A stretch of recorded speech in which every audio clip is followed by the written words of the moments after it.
public comment. Is there anybody on the call who wishes to make a comment under public comment? Paula Myers, I see your hand raised. Would you please identify yourself with your address? Paula Myers, 57 Country Club Road. Go ahead. I just, since I was here, I wanted to take the opportunity. I heard that we are, I guess, in the gray area, whatever that color, not orange or yellow anymore. And I realize we're not out of the woods yet as far as COVID goes, but I did want to take this chance since I was here to thank the Board of Selectmen and all of the Board of Selectmen, Board of Ed, Board of Finance, all the town employees and all the volunteers who have gotten us to where we are right now and kept us as safe as we are. I really appreciate how well everybody worked together, considering especially considering the fact that there wasn't a notebook that you could follow during this time. And I realize none of you guys signed up for this. And I, as a citizen of Bolton, just wanted to thank all of you. Thank you, Paula. That's very much appreciated. And I'd like to add to your comments, our first responders who continued to provide service during these trying times to the best of their ability. Yep. Okay, I'd like to postpone the approval of the minutes until Bob and Jim get here. So the next item of correspondence is a letter we received from the Republican Town Committee asking us to open all buildings.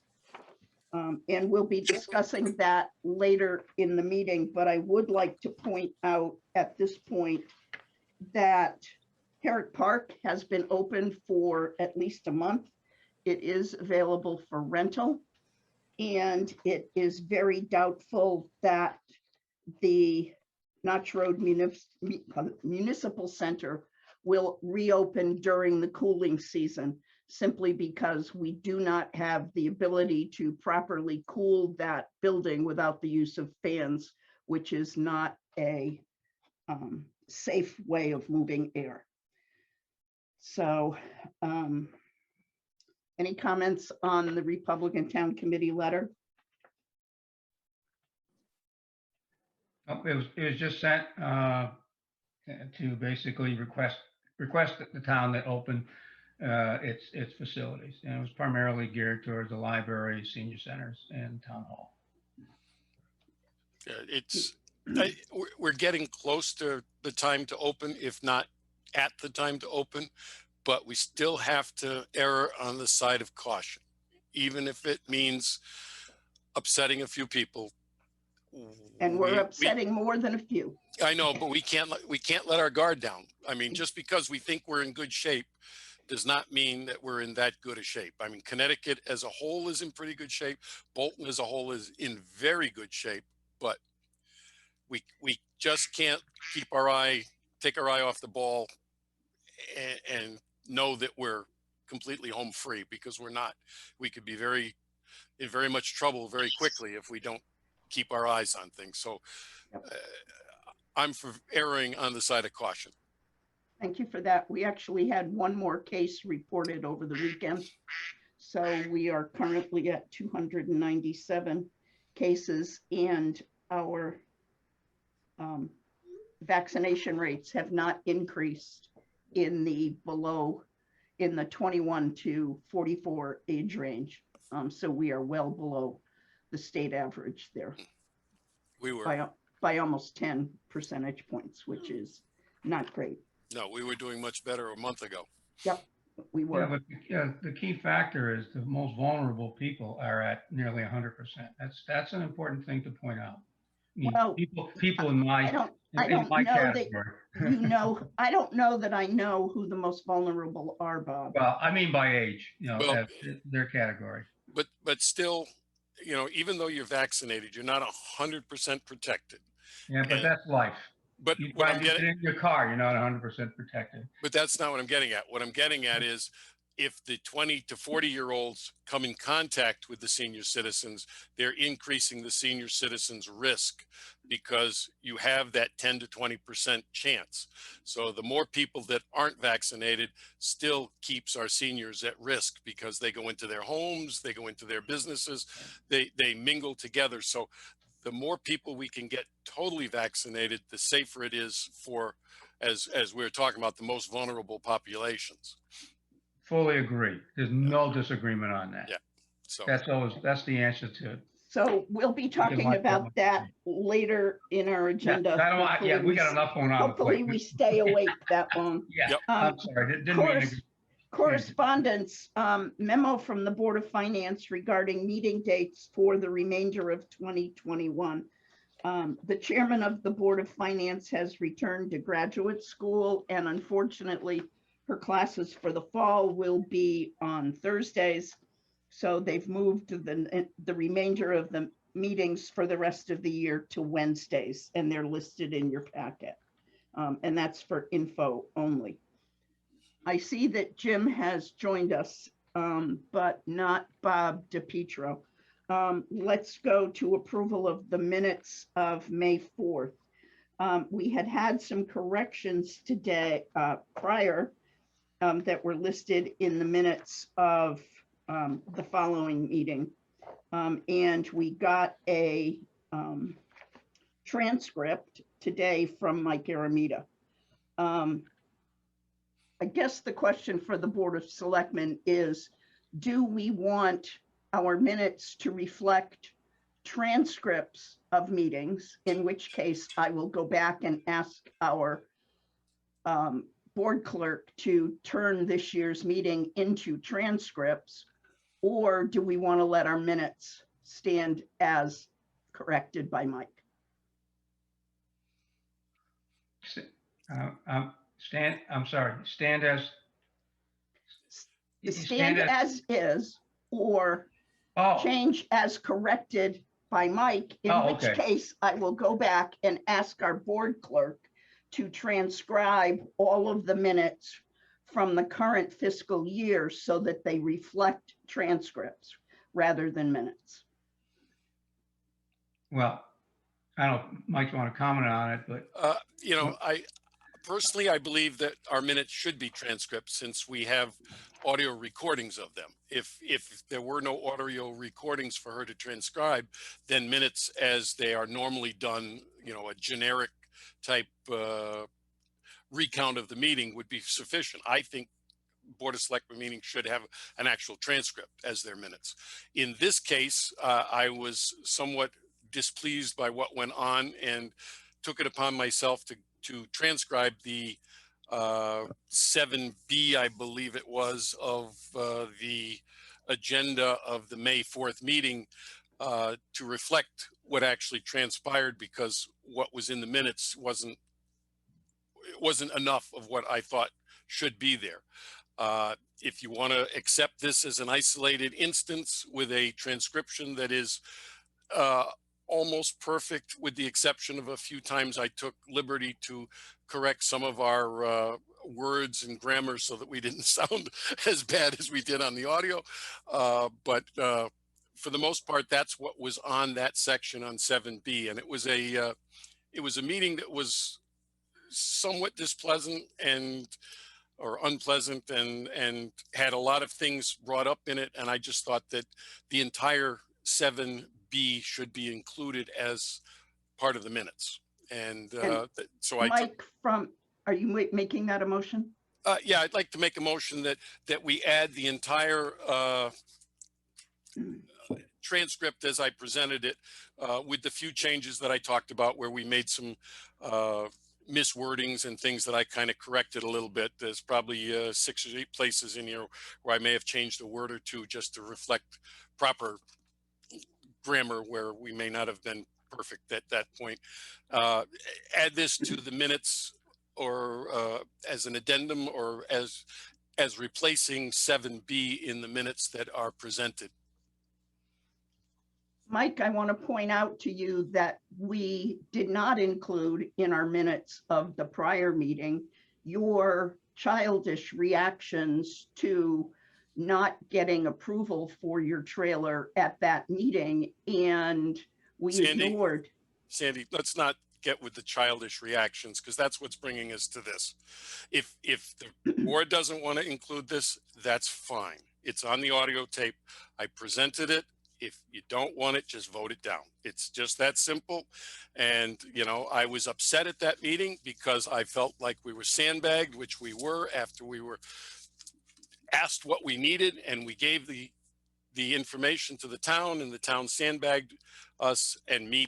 And I felt very unhappy. And yes, I was angry, and I wouldn't say childish, but I was angry at that meeting. And if you want to transcribe that, go for it. If you want to include this, fine. If you don't want to include it, that's fine too. All right, we I have a presented it. motion. Go We ahead. have a motion on the floor. Is there a second? I'll second that. I think it should be included, and if you feel that additional comments on what you stated, yeah, on a previous meeting needed adding, I'm willing to go back and do that, but that it reflects what occurred. And Fine. that's it. All those in favor? Aye. Aye. Opposed? Nay. That's Bob Mora, Mike Aramita voting aye, Sandy Pirog voting nay. Yvonne, at your earliest convenience, would you please go back to our January 1 meeting and prepare a transcript of those recordings? Just from January 1st, or I'm sorry, I didn't hear that. just from January 1st meeting, or January through now? January 1, 2020 through the current date. And have tonight's meeting be an exact transcript. Sandy, I have to abstain because I did not hear the previous information that was talked about. I just now was able to get in my audio. Okay, Bob, thank you. I didn't recognize your phone number. Kathy, if you could Okay. change the phone number 2709 to Bob Yes. DiPietro's name, I would appreciate it. Because, Thank you. excuse me, otherwise I'll forget who he is. How can you forgive me? No, not you, just your phone number. Oh, All right. okay. June 1st, 2021 and June 21st, 2021. I'm going to postpone the acceptance of those meetings until a transcript can be provided. Appointments. You have in your packet the list of appointments tonight. It starts with Conservation Commission. I would accept a motion to appoint all of these individuals to their respective commissions. And I just want to point out that the Diversity Commission consists of seven Democrats, 3 unaffiliateds, and 0 Republicans for 10 of the 15 members. So we have the ability to add 5 additional members to that committee should they volunteer. A question, that was a question I need to ask. If people want to go on later, they can be added that fill that 5 spot. They can be added All right, till we thank you. get to 15. At this Thank you. point, we're limited to 1 more Democrat and 4 Republicans or unaffiliated. All right, thank you. And it could be 5 Republicans or unaffiliated. All right. That's the, All right, thank because you. we have opportunity for Okay. 15. Okay. Interim building official and interim zoning agent. Jim Rupert, do you want to talk about that one? Yes. Can you hear me okay? Yes. So, with my additional duties, I would really appreciate having some assistance to take over some of those, some of those duties. And, Randy has proven himself pretty well And I would like the board to consider appointing him as the interim building official between now and January 2nd, which is when my current agreement ends. And also, I have spoken with a gentleman named Mike D'Amato, who is actually our zoning agent both in Willington and Ashburn.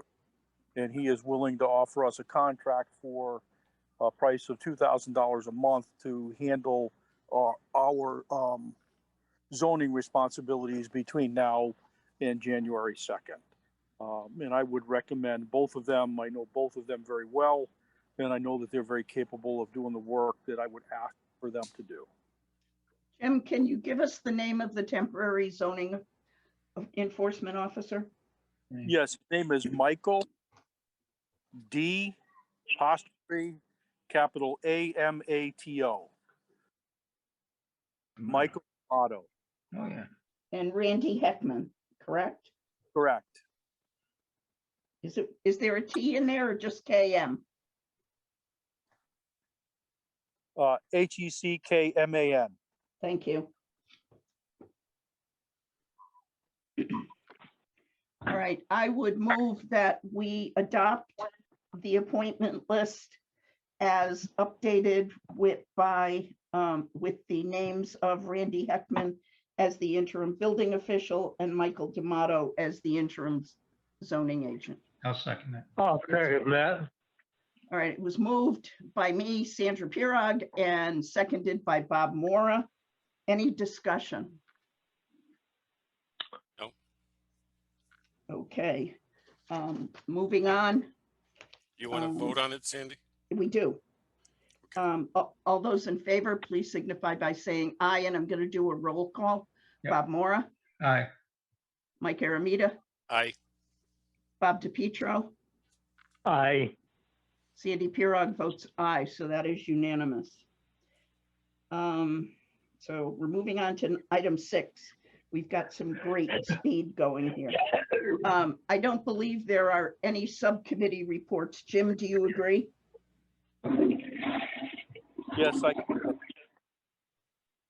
Did you say you agree? It got garbled. yes. Okay, That was a yes. I'm thinking properties and facilities report.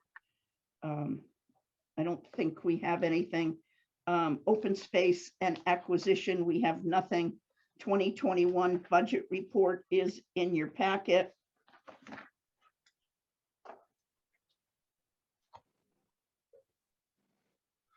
Sandy, Yes, how are we set for the period of time where we won't have a budget in place? Do we I have? have put a restriction on expenditures that are not essential to the operation of the town and a restriction on open purchase orders. And that is primarily because right now we have a little over 4 million in available cash, and we have a bond payment due in the middle of August for approximately $3 million. So we probably will be okay, but not if we spend unnecessarily in this first month. I noticed on the website that we are postponing sending out bills. Well, that's on our agenda later. The website sort of jumped the gun. Okay, because we can send out bills and then send out Well, supplemental, can't we? We can do that, and we'll talk about that when we get to our next item. Okay. Hey, Sandy. It's Jim. Yes, Did we talk about the assessor under appointments as well? oh, we did not. No. We did not. Thank you for that. I think we need to go back and add her. Thank you. Thank you for the, I'd like a motion to reappoint Helen Tots as our assessor. Bob Mora is moving.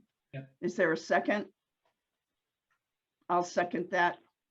Any discussion on Helen? All those in favor of reappointing Helen for a period of 1 year, please say aye. Bob Mora, Aye. is that an aye, Bob Mora? Yes, ma'am. Aye. Mike Aramita, Aye. aye. Bob DiPietro, Aye. Sandy Pirog votes aye. Um,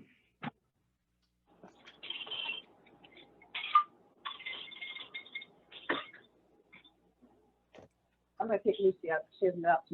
All right. The 2020 budget report is in your packet. Jim, when is this through? What, darling? Is it through the end of May or the end of April?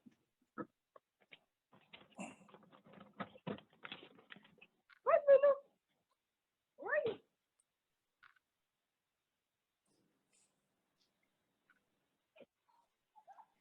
Lost contact. Yeah, I think we lost him. I think I'm back again. Was there a question? Wanna go pick her up? Yes, the expenditures report, the revenue report is through the end of April. Are the expenditure report through the end of April as well? I think that may be the end of May. Is there not a date on it? Unfortunately, no. Not that I can see. I can tell you that highways has a balance of 110,000, and I thought we were totally expensed there.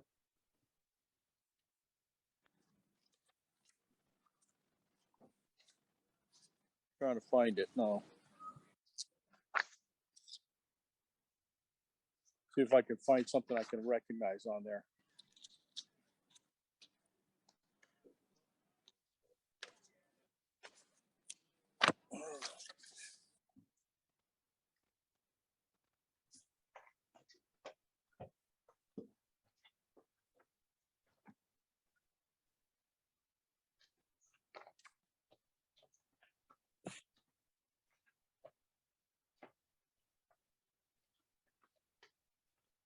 So yeah, I would say it probably is till the end of April. Okay.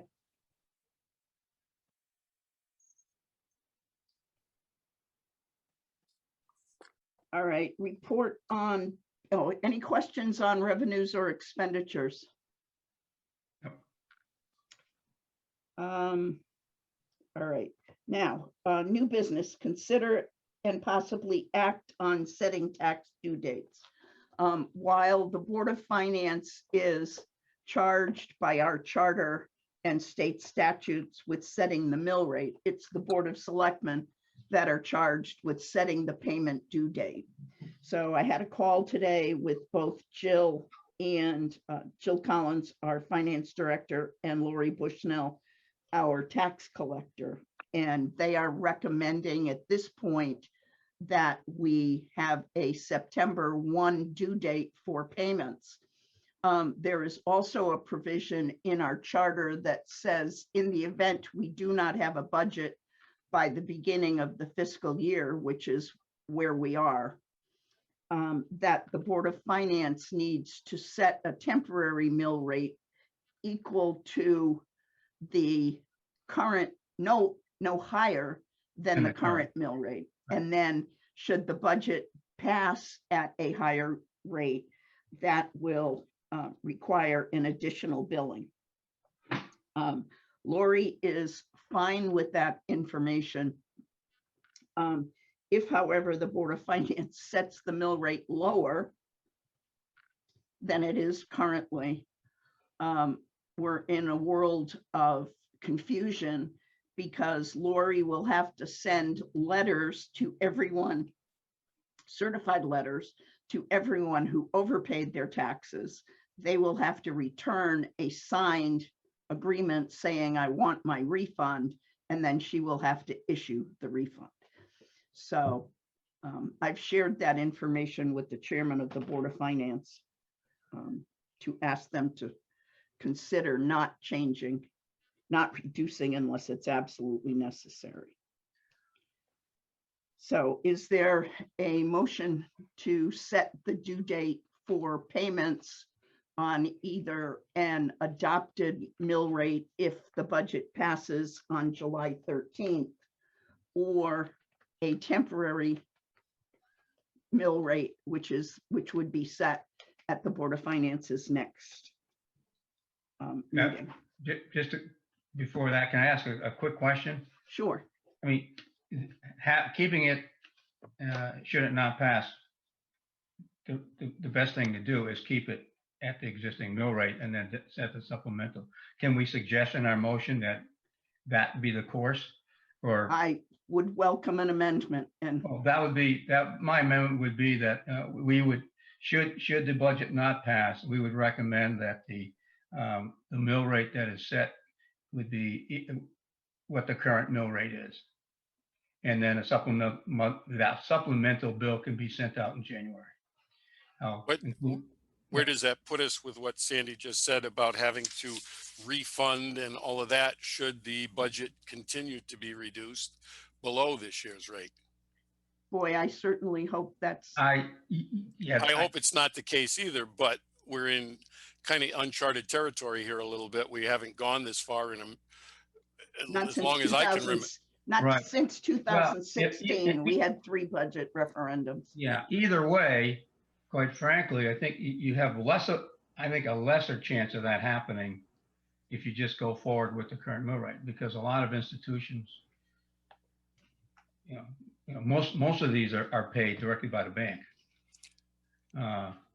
And as part of your mortgage. But they won't They're pay without a bill. Yeah, they're collecting on that and they won't pay without a bill. So I think that doesn't affect that many people. Should that occur? I mean, I just don't see that. I don't see it happening either, but I see I it know. happening. Yeah, it could. But In which case it would be a nightmare for the tax collector. yeah, well, in either case, that would be, It is a nightmare for the tax collector already because yeah, he's going to have to be getting bills out within 2 weeks either way. yeah.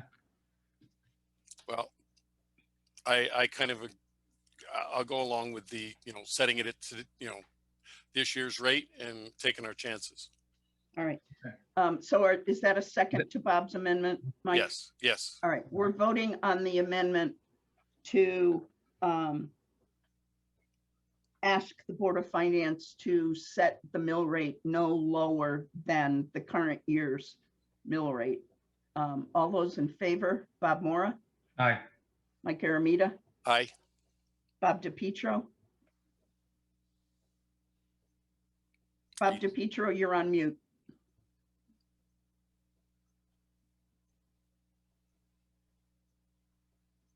Still muted. Still muted, Bob. Sandy Pirog votes aye, so I'm going to record Bob as an abstention at this point. If he gets unmuted, we will add him to the ayes. You're voting now on the amendment, which is to set the payment date without interest as September 1st, 2021, or the next business day. All those in favor, please say aye. Can we discuss 1 second? Sure. What if our budget passes at the next round? Do we want to wait till September as the end date, or do we want to make it mid-August? We have to give our taxpayers 30 days. 30 days. And Lori is doubtful that the bills will get out In time. In time for August 1. Okay. Or anything, well, I shouldn't say that.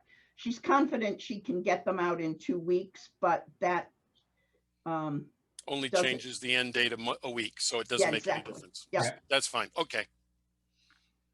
Yeah, and I'm afraid if we were to say something like August 20th, Yeah. people would be terribly confused. Yep. No problem. September 1st is, We've changed, it's changed enough as it is. As long as we can make our bond payment and payroll and everything else through September 1st. That's Well- what's kind of weighing heavy on me, because we don't have that with a $3 million bond payment. We don't have a lot to play with there. Yeah, you can loan yourself if it's. yeah, we can loan small ourselves amount of money from Precarious. either the rainy day fund or our fund balance. Right. But on the other hand, that's limited as well. So Exactly. I spent a lot of time talking to Jill and Jim, and I believe that if we watch how we spend in the next month, and we'll start getting payments in around within days after the bills go out, because there are people calling now saying, where's my tax bill? Okay. We're fortunate in that respect. We have a lot of people who are very interested to get their taxes paid as quickly as possible. That's good. Okay. All right. Okay. If you and Jim feel comfortable, we'll. All right, so now we are voting on the September 1st date. Bob Mora, Aye. Mike Aramita, Aye. Bob DiPietro. You're Still still muted. We may have lost his contact. Yeah. Who's our administrator tonight? Can they unmute him? I don't know. Kathy, can you unmute? I Bob cannot DiPietro. unmute him. Nope, I can ask him to unmute, which I've done, but I cannot unmute him himself. Okay. Okay. All right. Who was the second on that one for the September 1st? Uh, That was It was- Mike seconded, isn't it? yeah, Mike seconded it. Yes. Thank you. And I vote aye, and please record Bob DiPietro as an abstention. And if he rejoins us, we will fix that. Preliminary discussion on budget cuts. I just wanted to update you. As of this point, the Board of Education, the Board of Finance has reduced our ask by $217,000, which drops our proposed expenditures for next year to $9,000 less than it is this year. The Board of Education has a large increase. So we're going to have to, at our next meeting and potentially even a special meeting, if the budget passes on the 13th, to identify to the Board of Finance where we will make our cuts. So please be thinking about where about $10,000 can come from, because that's where we are today. All right, and yeah, we probably a special meeting, maybe a special meeting might. He'd do it. Yeah. So I think we're going to have to for sure. Yeah. Yep. Okay. Yep. If not a subcommittee meeting prior to that.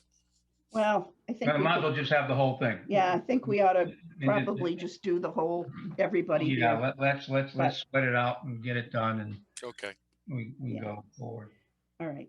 Legal opinion from Rich Barger on meetings. I don't know if any of you caught it, but the Conservation Commission held a meeting at a private residence in May.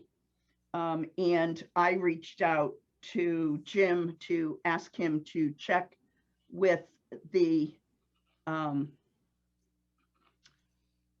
FOI Commission and the town attorney as to whether or not it is a public meeting can be held in a private residence. And to summarize Rich Barger's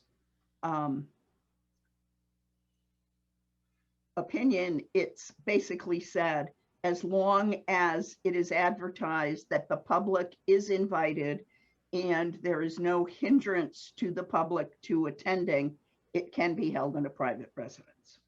So I'm not sure I'd want the public walking into my house, but the host of that meeting had no problems about it, and we got no complaints. I Does- also, Just quick, does ADA compliance come in here with ramps and things when it says, you know, there's no hindrance? that wasn't addressed, but that's a good question, Mike. You know, it's if there can be no hindrance, then any of our homes is probably non-ADA compliant and would forego that interpretation that we can meet anywhere as long as it's open to the public. And if we're not ADA compliant, it's not open to the public. So all the public. Well, the meeting can be held absolutely anywhere as long as it is properly noticed and Open to the open to the public. public. So nobody complained, so I guess we're good on that one. Yep. We just would have to be careful. Yep. I also sent to you this afternoon I was having a terrible day in sending my emails before I attached all the attachments, no matter where they were going. A letter from Rich Barger that it was forwarding something from the FOI Commission on regular meetings after the implementer bill was passed. I think we're going to have to delve into this, but for the it's out there, and please take a look at it. I expect there's the FOI Commission says this is unofficial at this point, so I imagine we'll be getting something more official in the future.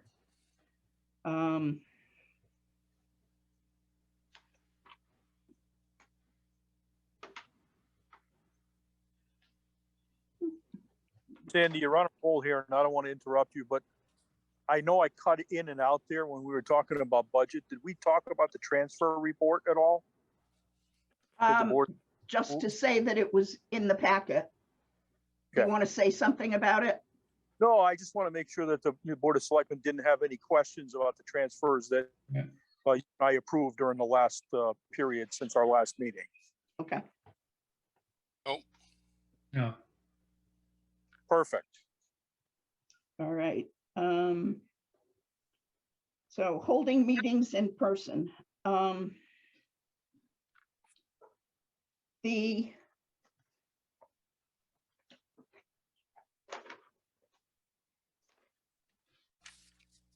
Unified Command, which is made up of the Emergency Operations Director, which is Jim, the First Selectman, which is me, the Superintendent of Schools, our Health Director, which is Rob Miller, the Safety Director for the schools, which is, oh my God, I'm drawing a complete blank, the Principal of Bolton High School, Joe Maselli. Yeah. And the fire chief, which is Bruce Dixon, and our resident troopers. And the commission meetings are attended regularly by either or both Brian Contenta and Dan Richmond. The recommendation of the committee is that we reopen all town facilities with the exception of Notch Road Municipal Center on July 19th, which is a Monday. It is the day after the governor's current executive orders expires. Jim and I have reviewed the plans for reopening the senior center. There will be changes to how people enter and exit that building. All of the July and August events will be able to be held in person. And we will allow the consumption of coffee and other liquid refreshments in the building. All attendees will have to wear masks, and they will have to exit by the door that faces Notch Road. So there won't be people passing, going in and out. We're still working on the proposal from the librarian. Hopefully, when Jim gets back from vacation, we will have that ironed out, and we are still putting finishing touches on town hall. But I can tell you that we have put signs up in front of every door at town hall to indicate to the public which door they should enter in order to visit a particular office. Those signs are currently in place, and if someone needs to visit multiple offices, they will be asked to go outside and re-enter the building. There will be no entrance and exit difference at town hall. Signs, I was gonna say, those, I saw those signs, and I quite frankly think back, as you know, a lot of people walk up to that building and are clueless of where to go. I think that type of signage is probably going to should be there from now on. I think I agree. that's helpful for anybody coming in that doesn't know our operation. Correct. And due to our ongoing issues with public safety, people who visit town hall will be required to ring the bell for entrance. They will be asked to identify who they are and where they're going, so we can direct them to the correct door if they're not there, and so that we can avoid entrance by any person that should not be allowed to enter town hall. So, Are we going to require masks yes, at all buildings as well? yes, masks will be required at all buildings regardless of vaccination while you are in the building. And we will have a supply of masks available at the entrance to each building, or at town hall at the entrance to every door. Sandy, if I might, Sure. a key point also with the town hall plan is with those doorbells that are at each of those doors, when somebody hits that bell, our staff can see whoever's at the door on their computer screen, communicate with them from the computer screen, and actually open the door without ever getting up from their desk if that's the easiest way to deal with it. So that's part of that whole process and plan. And the other one other point is at the senior center is if somebody does have an ambulatory difficulty, there will be an exception made. You know, they won't have to go out the side door. They'll be able to go back out through the front door with some staff supervision to make sure that, you know, they're not coming in contact with too many individuals. So the plans are in place. They're really pretty good. We did just get the plan for the library, although Kathy McCavanaugh and I did meet with Liz Thornton to iron out that plan. So we'll be reviewing that in the upcoming days and make sure that, you know, if it's not 100% comprehensive, we make sure that we address any issues that are currently not yet addressed. Thank you. Thank you, Jim. And thank you for all your hard work on working with the staff and getting these plans put together. Item E, consider and possibly act on selectmen's wages for FY22. Kathy, can you put up that spreadsheet, please? I am proposing that we forego selectmen's raises for the next fiscal year, given the current situation of the budget. And let's see, cursor down, please.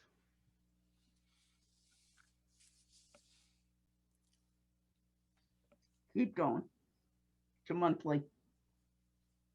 Okay, there we are. No increase for any member of the Board of Selectmen.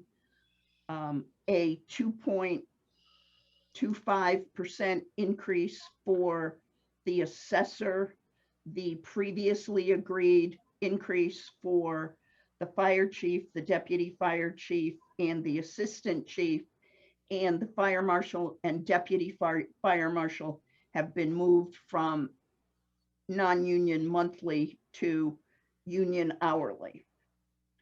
And the percentages for the fire chief are listed below, and the deputy fire chief.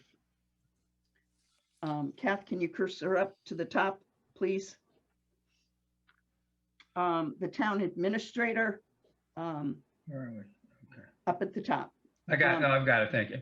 I'm mumbling to myself. I apologize. Okay, no problem, no problem. I spent all day loving these numbers, so you can, the increase, oh, and by the way, before I forget to mention it, the supervisors union did accept our last best offer from our last meeting, and I hope to have a signed contract in the next couple of weeks. Kathy's working on it in her spare time, but we do have a great. Hopefully that will be back to us within the next day or two. Oh, great, great. So Jim has agreed to his current wages until January 2nd, 2022, at which point we'll have, in December, we'll have to act on an increase. The chief financial officer is 2.25%, tax collector, town clerk, recreation director, and board of assessment appeals stipends are 2.25%, which is the increase in the supervisor's contract. And I, just for information, I put there the increases in the prior years. Our union contract with buildings and grounds, non-supervisors and highway currently provides for 2.75%, but this group in FY20 was a year ahead in going to the 2.75%. If you cursor down,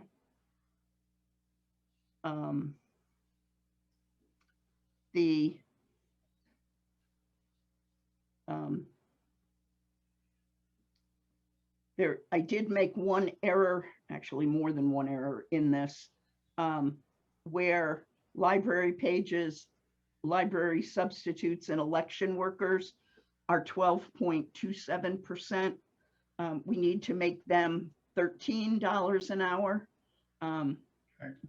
because that's the minimum wage effective October 1. I did make that change with the camp counselors, but missed on there. Kath, can you cursor down, please? And here's where our assistant fire marshal went.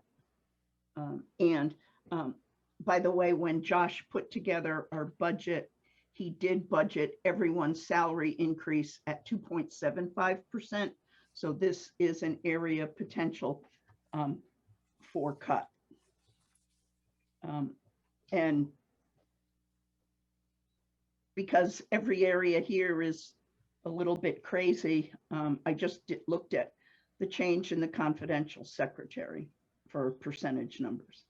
Kath, can you cursor down, please? All right. Board clerks. Board clerks haven't had a raise in several years. Right. So I'm proposing a 50-cent raise for a no quorum meeting that's published, $2 for 1 hour or less, $1.75 for 1 hour to 2 hours, $87 for 2 hours to 3 hours, and $10.25 for each additional hour over 3 hours. And that will meet the minimum wage requirement once we get to until we get to 5 hours. And in my recollection, we've never had a 5-hour meeting with the exception of the Board of Selectmen. So, and I think we did non-union monthly, right? Yes. Okay. Non-union fire department stipends. I believe, and Mike, correct me if I'm wrong here, that we have 2 captains and 8 lieutenants.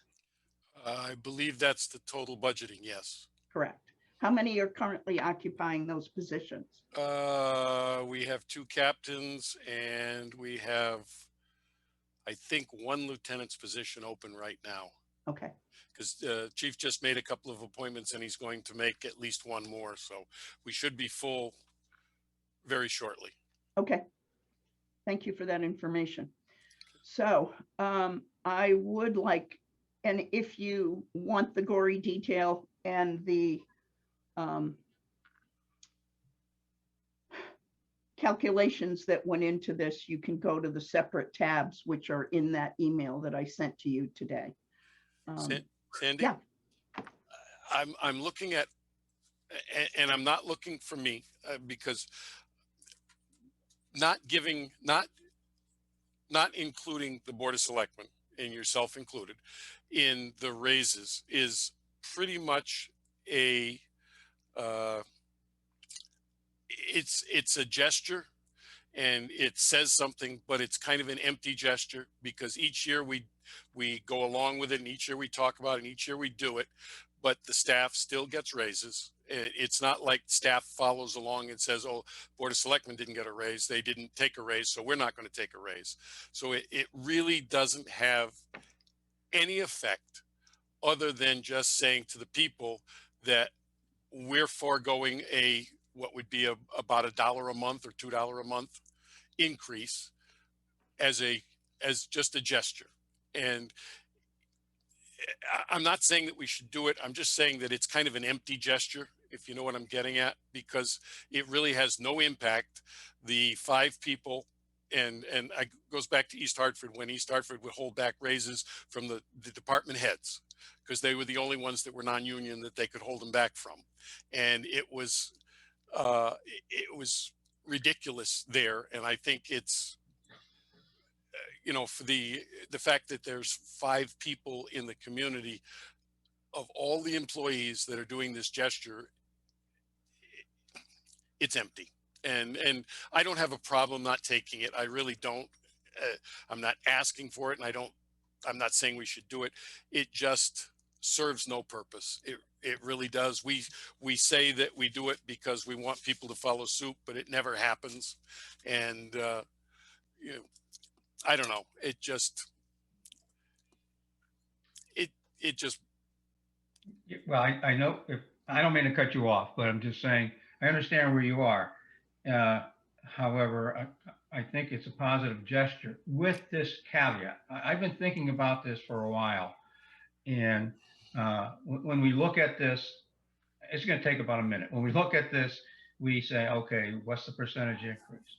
What I think we ought to do, quite frankly, is look at these salaries and sit down within this pool on Monday. We should probably reallocate it within our things. For example, as a board member, whether you get whatever it is, $100 or whatever, or whether you get $10 or just a nominal fee, and the additional dollars go towards the person that's doing most of the work. That's what I think we as a board should look at that and come back. I think this one, let's hold it and go forward. But I think we should restructure this thing. Well, to reflect who's doing the work. It's just. I know you are. It's an empty gesture, you know. And if people followed suit, if the unions followed suit, if the town employees that are non-union followed suit, it would be one thing. But it just, when you look at it in the grand scheme of things, yes, we're saying we're foregoing it, but the people in reality, if you gave a 2.75% across the board, the people are saving less than $1,000 probably overall. It's the savings for not taking a 2.25 increase are $445. Yeah, there's nothing. Right. And that's why I say it's a gesture we make every time to tell the people that we're concerned about where their money goes, but it's an empty gesture because it really has no effect on the entire scheme of things, unfortunately. All right. Now, you're making some sense now. So with that said, because you bring up a very important point, a point that we addressed a number of years ago when where we had really severe cuts, where we actually did ask the employees to, for a 6-month period, forego increases. And we honestly here don't know where this is going. And we may be in a position after we prove this, go back and say, hey, this is where we are, and can we do all this thing? And that's it's not a thing that you want to do, but it's always in your quiver of arrows of how do you make a budget go forward. And since we don't know where this is going to end, you always have to keep that there. And I guess that would be the time when you reduce everybody's or request anyone's. And those of us like us can say, yeah, we'll go ahead and do it. Yeah, maybe that's the way to go. And Bob, this is Jim. I mean, you probably remember back when you were first selectman, you and I had a very serious conversation about the supervisors union not taking raises that year. Right. It was on the table at the end of the day. We did not have to, but Right. the super union did make that offer several years ago when we were in this kind of situation. Right, and I thank you, Jim. I couldn't remember just what group it was. So that's where we are. And I think, quite frankly, I think we can make the same, the board itself can make that decision as part of our budget deliberations. When we go back and make cuts, that's Well, what in order to do that, we're gonna have to go back to the unions and get permission. But yeah, I certainly would also- not be Right. adverse to that if we can't find someplace else Right. to Well, reduce expenses. I'm saying, Sandy, if we go considerably beyond where we are now Yeah. in reductions. Yeah. When you look at the fact that, 95% of our budget is personnel, 90% at least, Between personnel, between salaries and fringe benefits, yes. Right. Yeah. And you're faced with a cut potentially. You have to look at the biggest culprit, so to speak, in the cost increase, so to speak, and we may have to deal with that. But back to what I was saying. I don't want to bring it up anymore. It bugs me that we do this every year, and we've done it for at least 4 or 5 years in a row now. We actually had an increase last year Yeah. equal to the supervisor's Yeah, we contract. did. All right, well then I stand corrected and I'm fine with it. I just hate the empty gesture part of it. But anyway, okay. Okay, so does somebody want to make a motion to accept these proposed wages with the change to the Board of Selectmen to a 2.25% increase, and to change those salaries below minimum wage to minimum wage, which is $13 an hour? I'll make that motion since I talked about it the most. Okay, thank you, Mike. It's been moved. Is there a second? I'll second it with the I don't know if this is an addenda or a caveat, but with the caveat that we revisit this budget after the budgets are approved. I can accept that. Okay. All right, so that's a friendly amendment. All those in favor, Bob Mora, Aye. Mike Aramita, Aye. Bob DiPietro. If you hit *6 on your phone, you might be able to unmute if you're still here.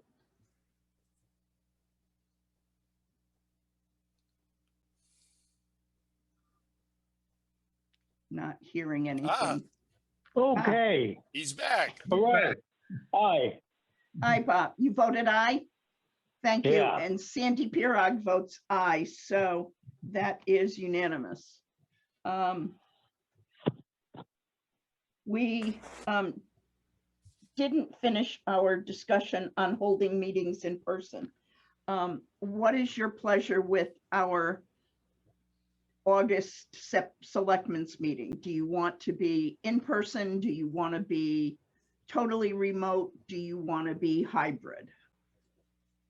Well, I'm comfortable with being in person. If there's an individual that isn't, I have no problem with that. And that would mean a hybrid type, but that's where I stand. Okay, and I'm also good with with in-person and or hybrid. I can live with that. Okay, Bob Hopefully. DiPietro.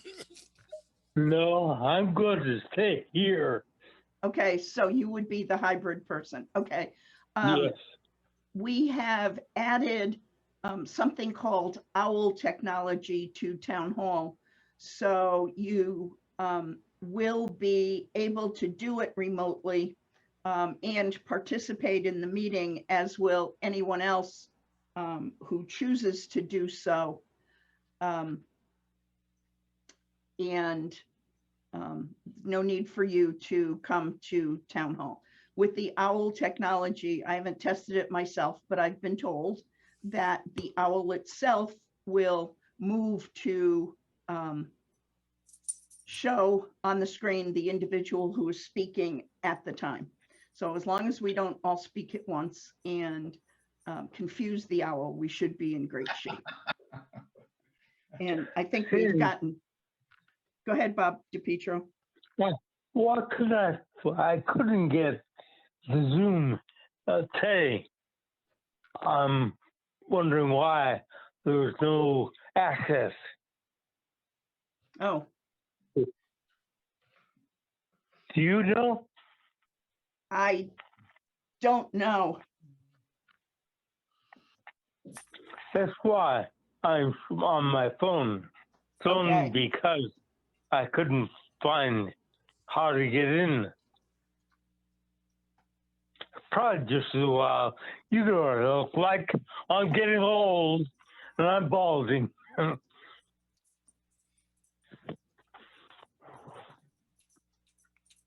Okay.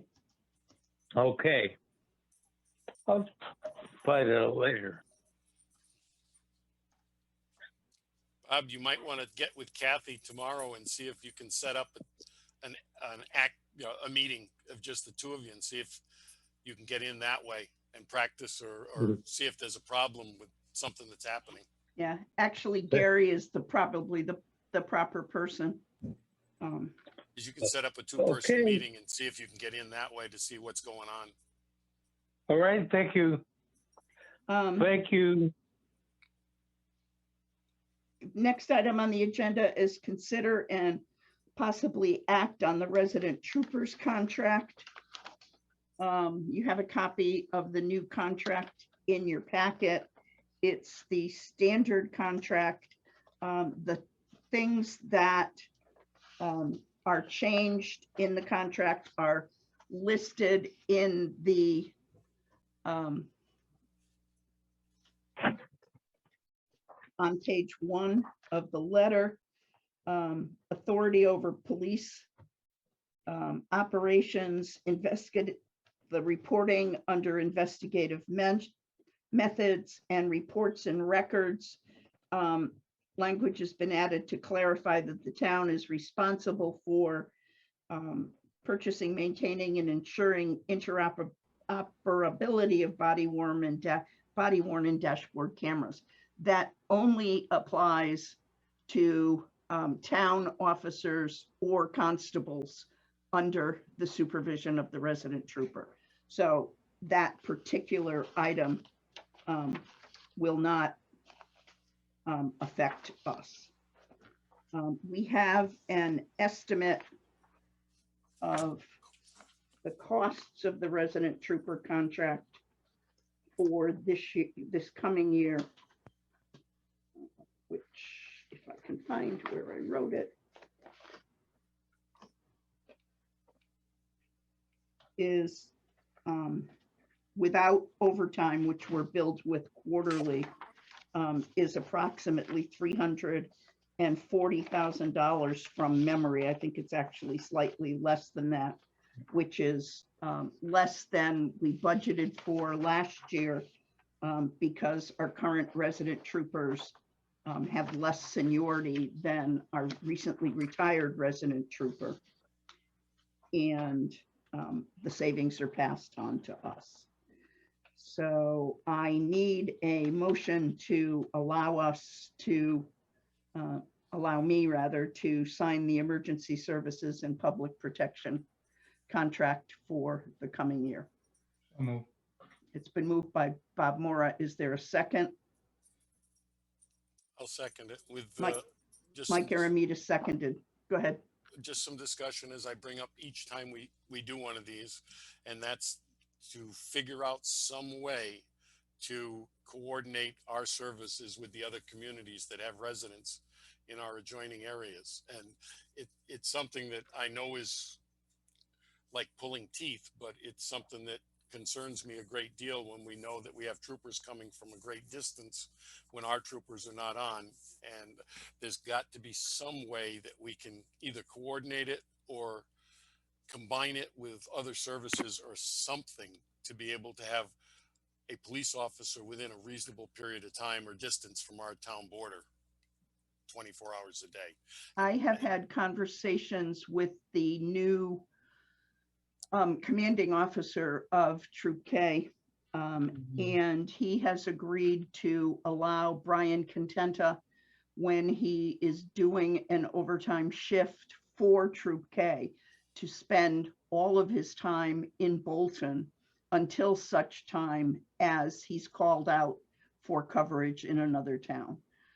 He's working on the coordinating of schedules. Unfortunately, state police have either a 5 and 2 or a 4 and 3 schedule, and it's very difficult to do that kind of coordination, but he is working on it. Well, at least it's some progress towards what I'm hoping for. So that's good news. Yep. Not great news, but good. No, but it's better than the news we had before. Right. Okay, so it's been moved and seconded. Is there any further discussion on the approval of the State Police Emergency Services and Public Protection Contract? Hearing none. Bob Mora, Aye. Mike Aramita, Aye. Bob DiPietro, Aye. Bob DiPietro votes aye. Sandy Pirog also votes aye. Thank you. Hey, Sandy, it's Jim. Yes, I lost you guys for a minute there. Sorry. I don't know. I kind of got cut out there when you were finishing your discussion about in-person meetings. Did the Board of Selectmen discuss what we should put forward as a policy for the other boards and commissions? we did not. I'd like to have some guidance from the Board of Selectmen so we can offer that to the chair of the other boards and commissions. So they have that ability. I know that you talked earlier about the fact that we're limited because we can't really use Notch Road Municipal Center. That really allows us to only have one in-person meeting at a time, utilizing the space at Town Hall. Correct. Sandy, I Go think, ahead, Mike.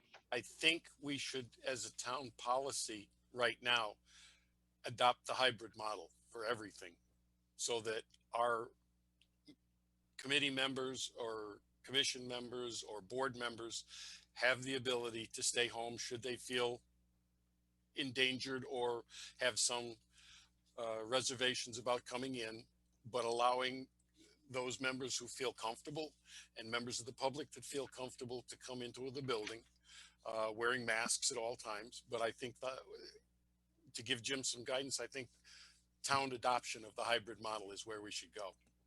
Is that a motion? Yes. Is there a second? Second. Bob Morris seconds it. Any further discussion on that? Thanks for that motion, Mike. No problem. All those in favor, please say aye. Oops, Aye. no, Bob Mora, Aye. Mike Aramita, Aye. Bob DiPietro, Aye. Sandy Pirog votes aye, so that's unanimous. Jim, I hope that provides you the guidance you Thank need. you. And thanks for that reminder. Yeah, that way we can give. Next is discussion on ARPA funds received.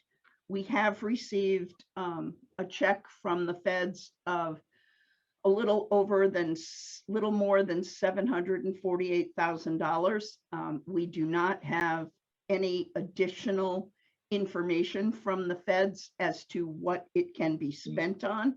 I did get some information today from Kristen about some webinars that are being held by EastCon in the next several weeks to talk about affordable housing, infrastructure, and child care needs. I'm not sure how much that's going to give us. Jim, came up with a brilliant idea. And it'll be on the agenda for future consideration, but that was to work with the town of Manchester to see if we can extend the Manchester water line up through Carlisle Johnson on Route 44. That will take the drive-in property and make that more attractive for development. It will take Dean's property and make that more attractive for development, and the Ansaldi property and make that more attractive for development, as well as benefiting Georgina's and all of the other restaurants, all of the other businesses along there who are currently going through water testing on their wells on an annual basis at their cost. So it's a huge benefit. The other thing, I have had some preliminary converse, and Jim, correct me if I'm wrong, but I'm thinking we talked about that being just a little over 1.3 million. Yeah, I had asked Bob Moore. He actually was. He and Joyce actually dealt with this with OPM and the town of Manchester at one point in time. Bob could probably talk a little more lucidly about it than I can. Right. But yeah, the issue is not running the line. The issue was putting a pump station for pressure, and that where the large amount is. So, and that number was the sewer authority was thinking about it if the government would fund it, but they wouldn't at that time. But looking at it, if the town of Manchester, their water company certainly wants to extend out into here because it makes sense with it. But that whole cost was too much for them. So if we have a chance to partner with them, I think there's a good chance that we can put something together. And quite frankly, you now have a business area that has all the infrastructure that any other town has. It makes you very competitive and right at the end of an interstate. We've always heard our residents cry that, we don't do anything, we don't do enough to expand business in our tax base. This could be a real game changer if it goes through and really help maintain tax stability for us. We'll be talking about that at a future meeting, and excuse me, I'm going to ask Jim to do some preliminary work on an RFP for engineering for that project. The other item that I've talked to Kristen about, which may or may not come to fruition, is adding a ground-mounted air conditioning system to Bolton Center School. We're currently paying about $80,000 in the spring and another $80,000 in the fall to rent air conditioners for 6 weeks. And that's essentially money out the door as opposed to something there. And if in fact the extension of the water project is something that's around 1.3 million, then we'll have extra money to spend on the air conditioning, and Kristen and the Board of Ed will be looking at that in the going forward.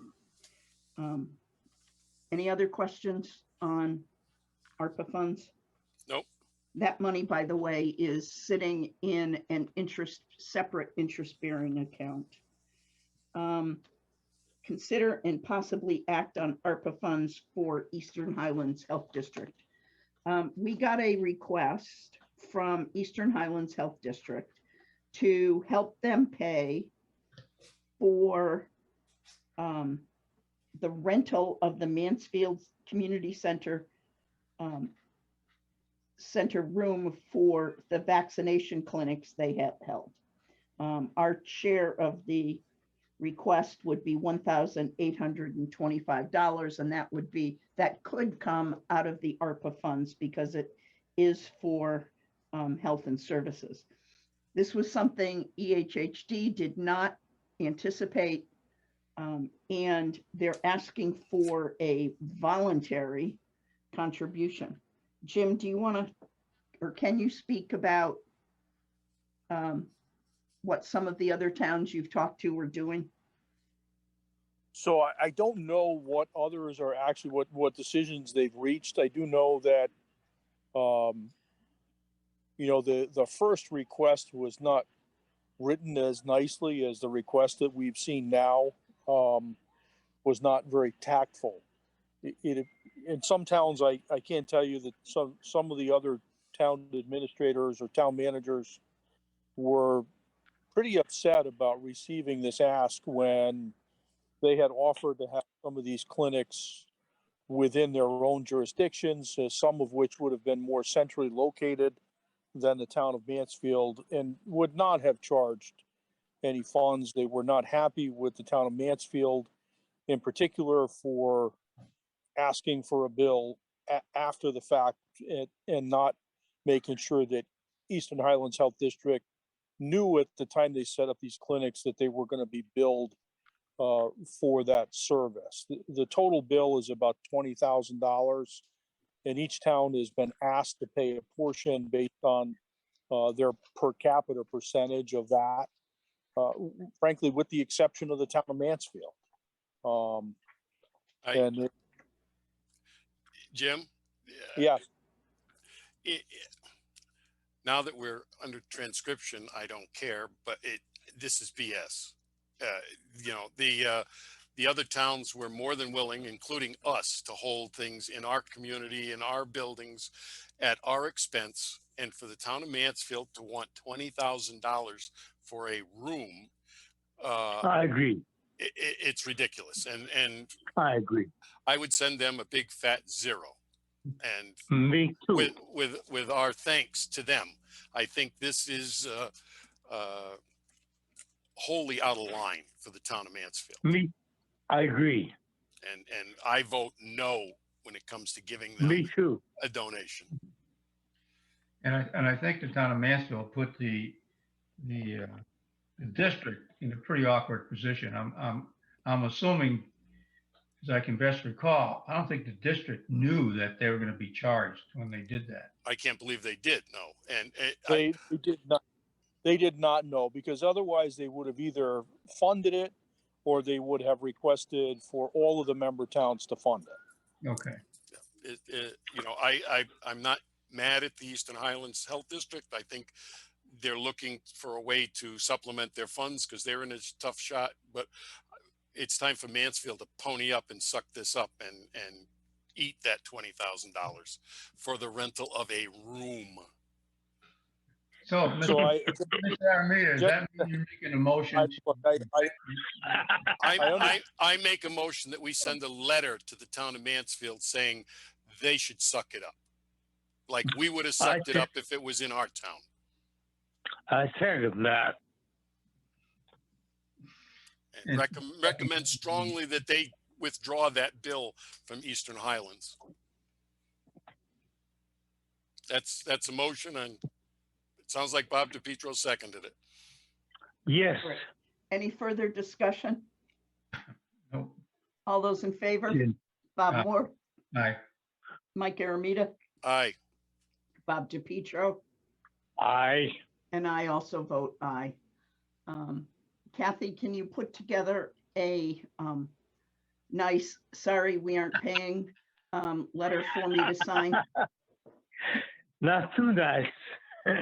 Well, I'm sorry. I had to step away. What did you say? a letter to the town of Mansfield on their bill to Eastern Highlands Health District saying, sorry, we aren't voluntarily paying. I don't think those are the words Mike used. Not quite. Well, I don't think so either, but I said polite. Yes. So Okay. you can use Mike's words. I'd be fine with those. All right. Okay, not a problem. All right. Consider and possibly act on increasing the special events permit fee. you probably know that we had a special event a couple weeks ago at the Fish Family Farm that attracted a huge number of individuals. It took a lot of town staff time. It took fire department time. It took state police time, which the state police were paid for by the promoters. However,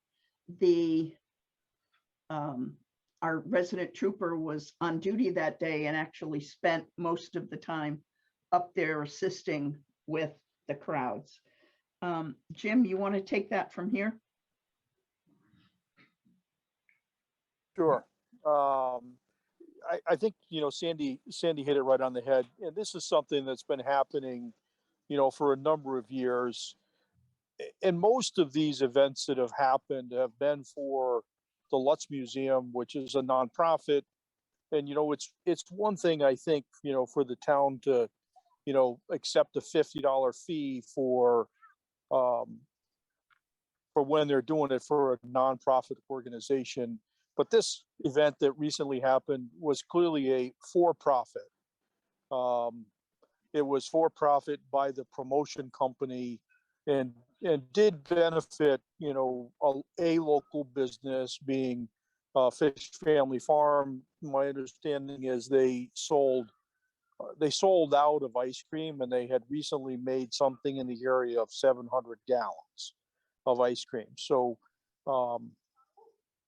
I just don't think the town should be in a position where we're expending significant amount of taxpayer dollars to support local events that are in excess of 500 people and take a significant amount of time away from, the town processes in that, there's, and we paid overtime for, some of our staff to be there to do inspections, for this event. So, it's a costly venue when it happens, and the town has responsibilities that they have to fulfill, as does Eastern Highlands Health District. The difference is with them, they are able to get a fee for every vendor that's there for food that they have to inspect, and they're at least able to recoup their costs through those temporary food permit fees. Currently, our fee is $50. That fee was set sometime back in the 70s. Right. And I think time that we consider updating that fee. I think we should look at some sort of a graduated fee and based on profit and nonprofit, and maybe some sort of a graduated fee based on anticipated guests or whatever you want to call it, and have a different scale for profit and a different scale for nonprofit.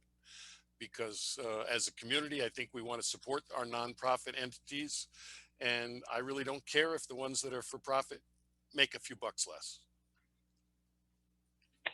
What was the event? I missed that. What was the event? The strawberry. Oh. They actually held, it was the same promoter that does the South Windsor Strawberry Festival, and it was a week before. We should at least recoup our costs when we're doing with a for-profit vendor. That's all. That should be our minimum. And if we want to support the Lutz Junior Museum, which I've always thought was a good thing, then we might eat a few bucks, as a community, as our pony up a few dollars towards their overall operation. But when it comes to for-profit people, I think we should at least get back what it costs us. Yeah, so I agree. does that mean? Go ahead, Bob Moore.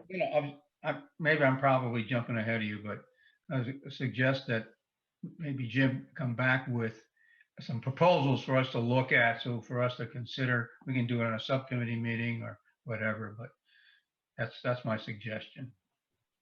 I agree. And that was about to be what I was going to suggest. I'm sorry. No, that's fine. I like that people are thinking the same way. Yeah, So I agree. Back from the Board of Selectmen, I'm in a position to do that at this point. excellent. Good. Thank you. Okay. Good. Consider and possibly asked about the, I don't know, I'm gonna call it Rymacon Relay for August 28th, 2001. This is a relay that ran last year. Yep. In your packet, they have a detailed COVID plan, and I move that we authorize their use of the trail for that day. And I will add to the authorization that should they need the Bolton Volunteer Fire Department assistance, they will reach out separately to the fire department for potential EMS services that day. Yeah, I'll second that. That was when I read that thing, they had some extensive protocols there, and the route's a good route. It's a Yes. safe route, and it probably, I just have one question, and I'm not sure I understood it.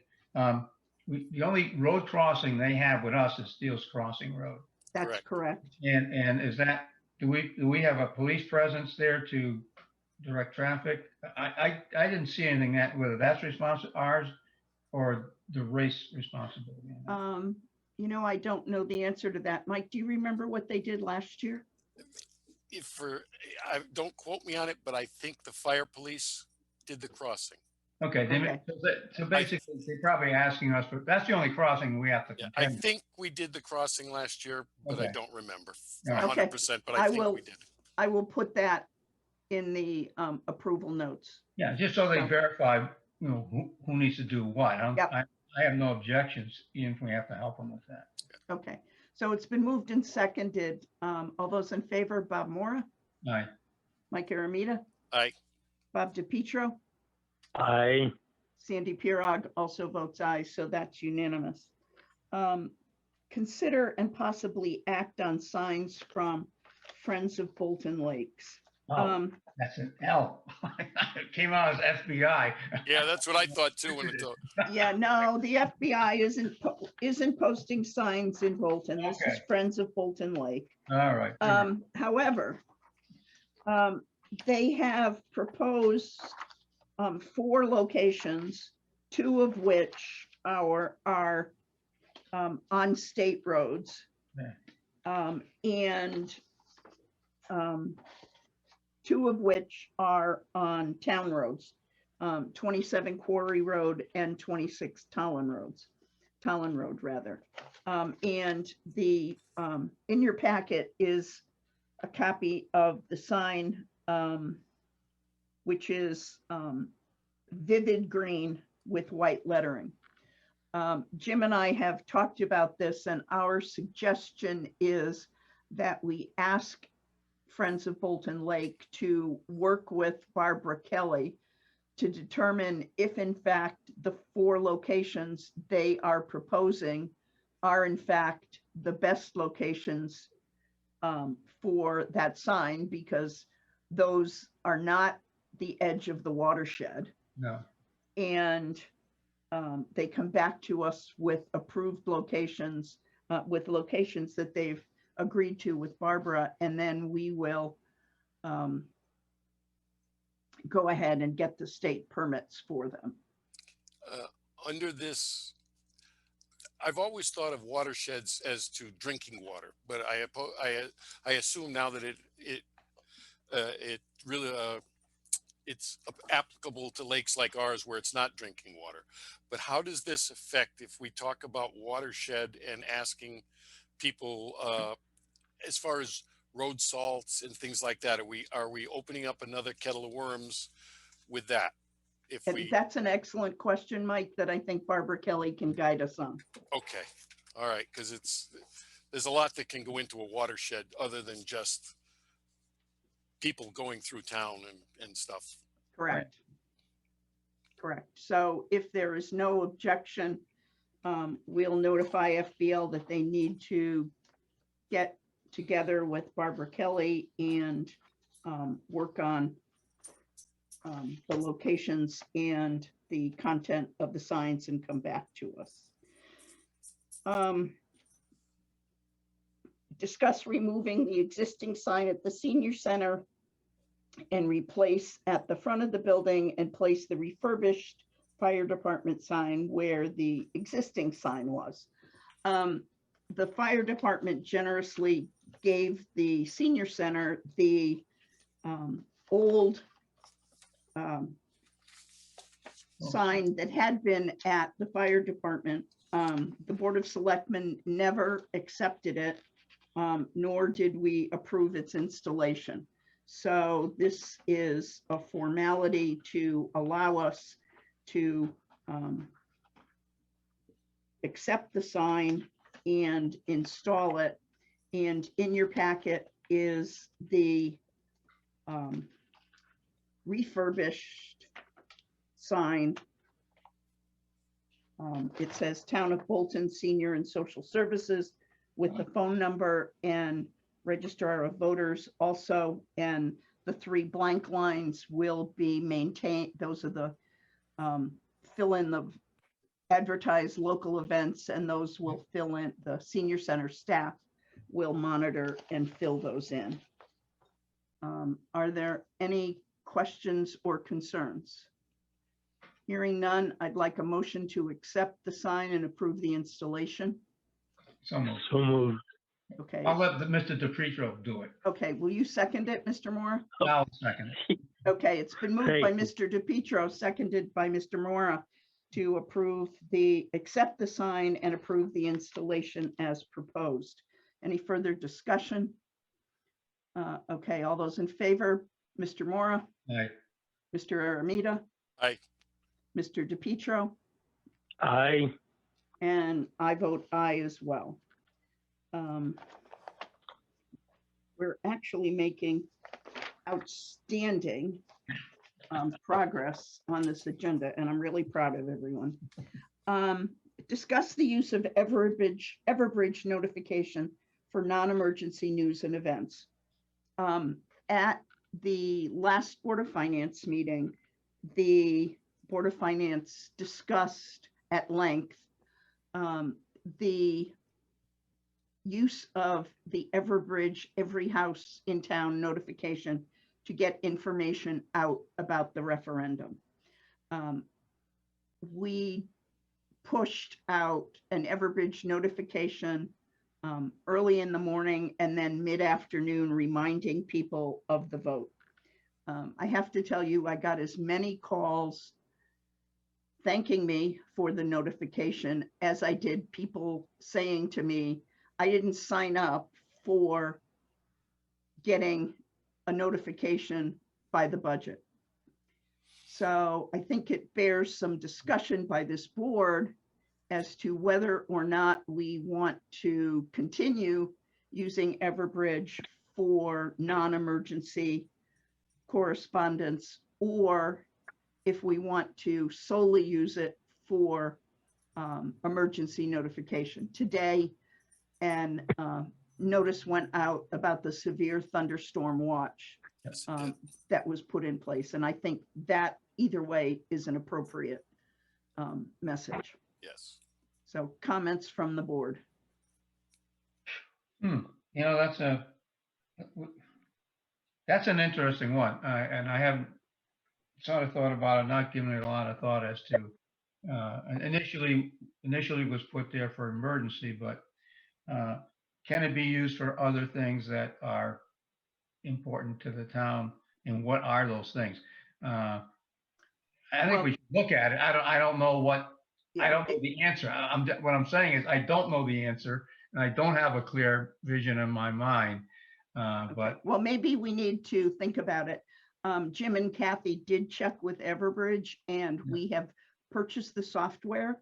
So whatever we decide to use it for is an allowable use. oh, that's good. Okay. So it is not restricted to emergencies only. Mike? Yeah, I was thinking like Bob, you know, it's something I didn't think about before, but I think if we're going to do this, and I see times when it would be very valuable to the community for, you know, just for an example, a flu clinic or just something like that. I think if we put a list together and do our best to encompass everything that we could think of, then we could tell people when they sign up that these are the potential non-emergency notifications you might get.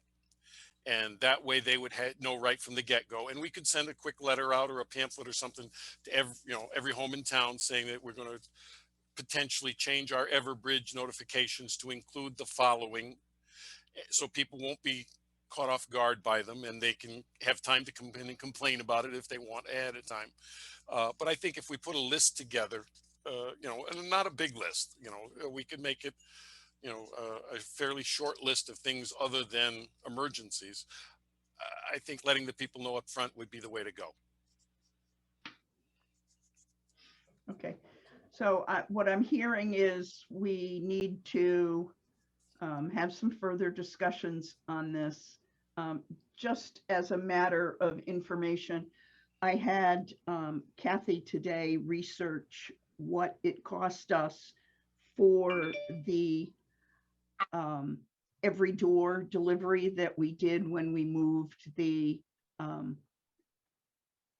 presidential voting from town hall to Bolton Center School, and it was about $2,200. So that was one of the suggestions from Board of Finance to do for referendums.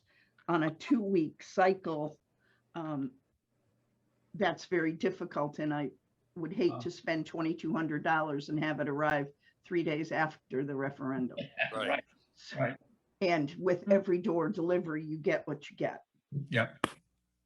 So we'll put this on another agenda and talk about it further. Discussion of local cannabis sales. This is sort of a misnomer. What I am asking the Board of Selectmen tonight to do is to prohibit the use of marijuana on town property. I've been told by Brian Contenta and John Butrimovich that we have a group who thinks the woods at Herrick Park are their personal bodega.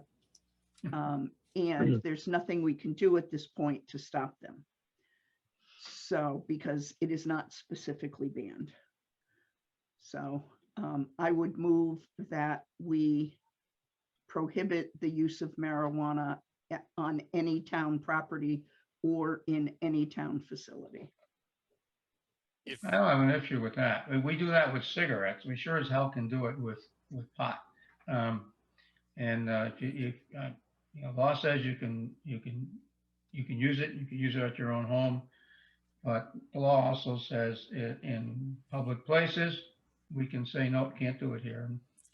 And I'm in agreement with that. No, we can't. You can't do it. So, here. are you seconding that motion? Bob M? Yeah.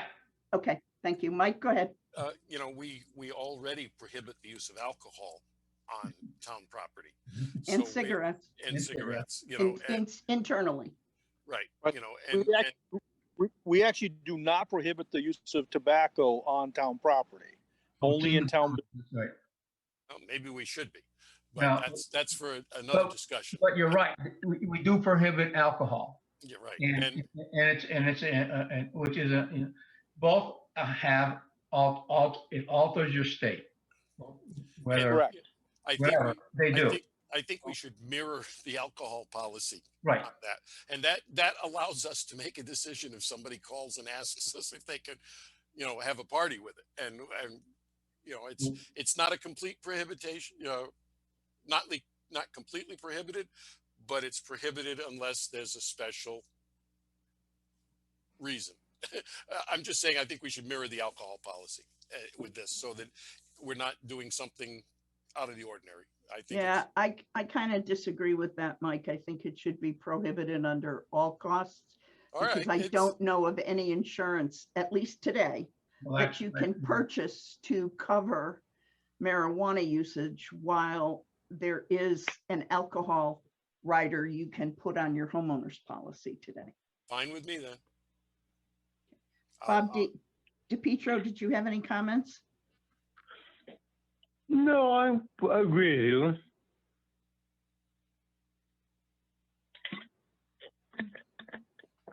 Okay, I agree.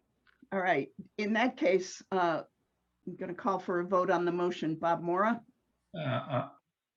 Yes. Yeah, get my Mike mouth. Aramita, Yes, aye. Bob DiPietro. Aye. Sandy Aye. Pirog votes aye. Kathy, can you draw up something that mirrors the alcohol policy but leaves out the Special events. special event permission? Yep, absolutely. Thank you. Aren't you glad you came tonight? So that's it. Update of Board of Finance actions on the budget. We already talked about that. COVID-19, we already talked about that. We have 297 cases. Our vaccination rates are below the state average. Jim has arranged with Rob Miller of Eastern Highlands Health District to hold a pop-up clinic that will be held in August at the August concert on the Green. That's the concert presented by Night Moves. It is historically the best attended concert of the year. So we're hoping that with some additional advance advertising, we can get a few more locals vaccinated, and that will be Johnson & Johnson vaccine. So it will be a one and done. What date is that again, Sam? What was the date? August 9th. I think it's August 18th. Oh, okay. That's my recollection. All right, thank you. All right. Moving We're on, we also- already, Working on a pop-up clinic with Hartford Healthcare at the library for the month of July. Oh, okay.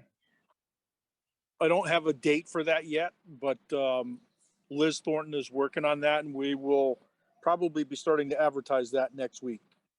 I believe, don't quote me on this, but I want to say July 22nd came up today.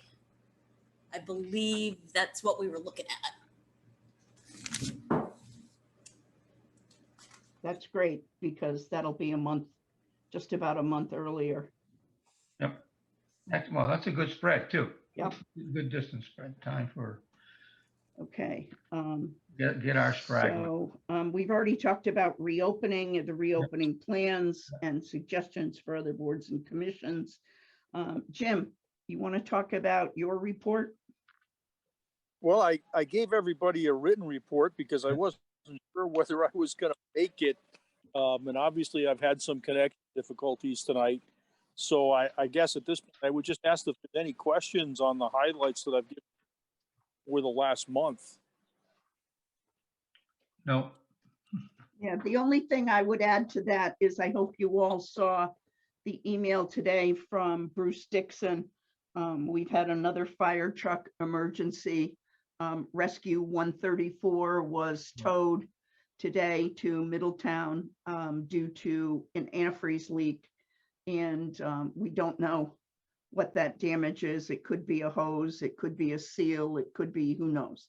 But they are going to be working on it, and hopefully we'll know in short order. But In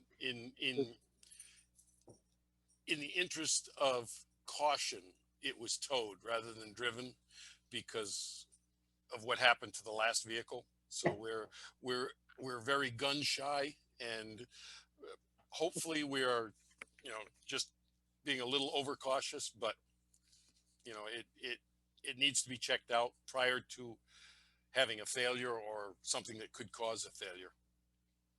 yeah, and I can appreciate that. The towing costs on the last truck were about slightly over $900. So Right. Moving a large vehicle from Bolton to Middletown is not cheap, but No. I understand the caution. Yes.